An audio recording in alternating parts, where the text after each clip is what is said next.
has evolved as well. One example of how we have evolved has been our effort to enable. These are absolutely tragic and heartbreaking situations, and our hearts go out to the people of Mosul and of Iraq and other places where we are operating. We acknowledge our responsibility to operate at a higher standard. It is my responsibility as a combatant commander to ensure that our forces operate in accordance with those goals and standards.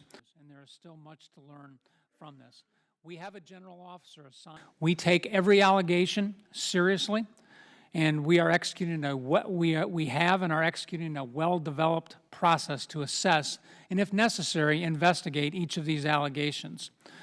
How we do things is as important as the things we actually do, and we are doing everything humanly possible to prevent these types of events and incidents from occurring as a result of our operations. United States Central Command, and particularly to our forces located forward in the... And while we consider and establish accountability over our actions in this incident, I think it is also important to clearly recognize that the enemy does use human shields, has little regard for human life, and does attempt to use civilian casualty allegations as a tool to hinder our operations. And so they bear responsibility for this as well. And the implication is now we are carelessly dropping bombs. We have not relaxed the rules of engagement.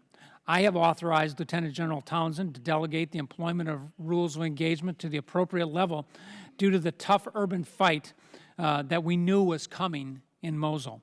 To be clear, there were no changes. It's going to, next month or so, it's going to... I think we've pretty well established. We are at a stalemate right now.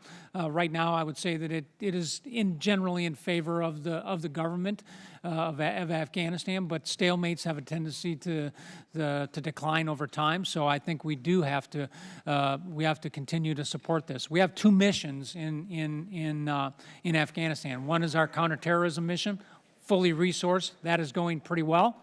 I feel very confident in that. The other one is the NATO mission, the train, advise, and assist, and that is one where I think we ought to consider looking at our objectives here and how we continue to support that mission going forward. Mr. Chairman, General, thank you so much for your service. I want to turn to Afghanistan.